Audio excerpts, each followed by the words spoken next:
Analysis.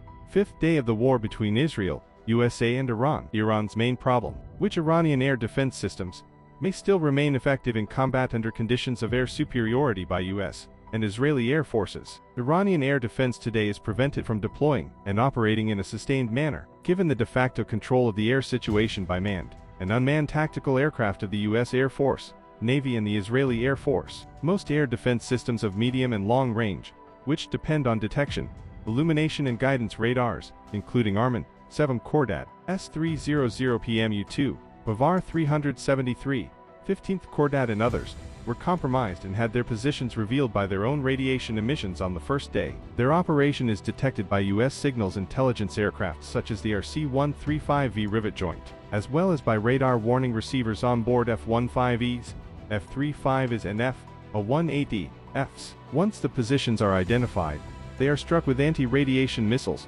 cruise missiles, such as the AGM-8AD, AGM-8-4H, and other guided munitions. However, completely eliminating the threat of interceptions has not been entirely possible. There have been recorded cases of successful, although isolated, shoot-downs of Israeli Hermes 900 drones and even US MQ-9 Reapers. In many episodes, such interceptions are attributed to the use of the Missile 358 air defense missile, Product 358, with a relatively low speed of around Mach 0.6, a range of up to 100 kilometers and an interception ceiling of approximately 8,500 meters. It is capable of operating in a free hunt mode against American and Israeli drones. However, using radio command guidance creates a problem of revealing its position. The transmitting antenna or the control point can be located by enemy electronic intelligence assets. In this context, short-range mobile systems operating in a shoot-and-scoot manner appear more survivable, notably the AED-08 Majid. Its main advantage is that target detection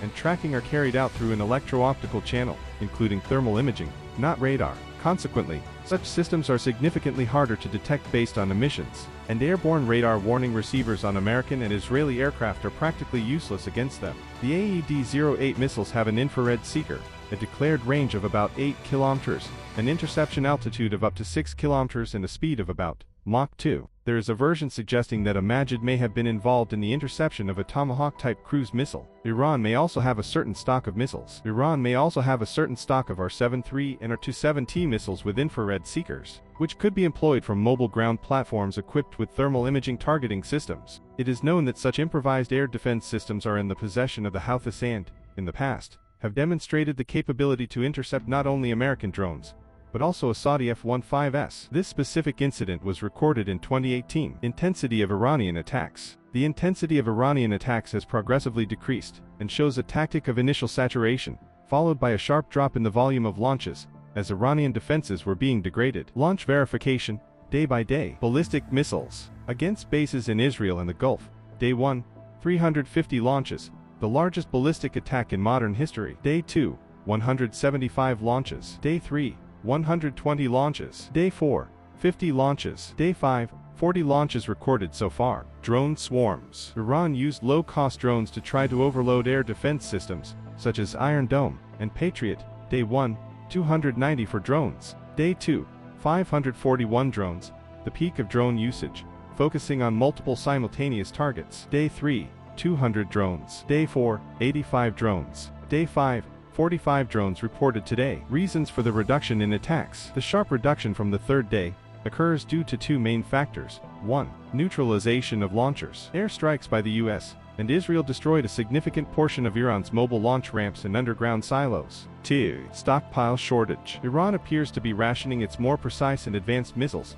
for a possible final defense of Tehran. Attack in Tehran. Israel attacked today a large Iranian military complex in eastern Tehran. The command centers hit in the complex include the headquarters of the Islamic Revolutionary Guard Corps, the headquarters of the Intelligence Directorate, the headquarters of the Ba'asi, the headquarters of the Quds Force, the headquarters of the Internal Security Forces, Cyber Warfare Headquarters, the headquarters of the Internal Security Unit responsible for suppressing protests. Hezbollah enters the scene. Although deeply weakened after Israeli attacks last year, Hezbollah still has the ability to cause some damage and divert part of Israel's attention away from Iran. Today, Hezbollah struck an Israeli Merkava tank in southern Lebanon with an anti-tank missile. Damage to U.S. assets. New satellite images confirm several high-value U.S. assets that were destroyed or damaged by Iranian attacks. 2N, GSC-5 to be radars, Bahrain, 3 Radomes, Riffian Base, Kuwait. 1N, TPY to Thad Radar, United Arab Emirates. 1N, TPY to Thad Radar, Jordan. 1N,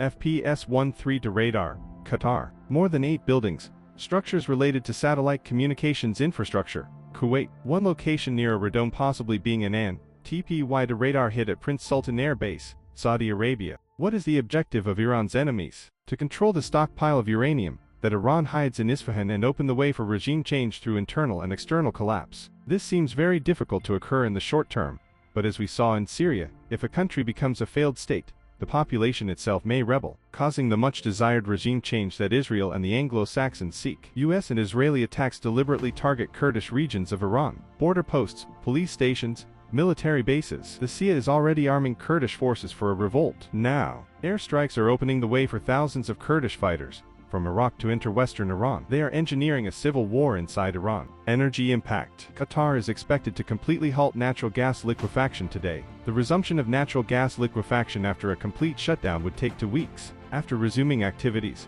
Qatar would need at least another 2 weeks to reach full capacity. Qatar is the second largest exporter of LNG in the world.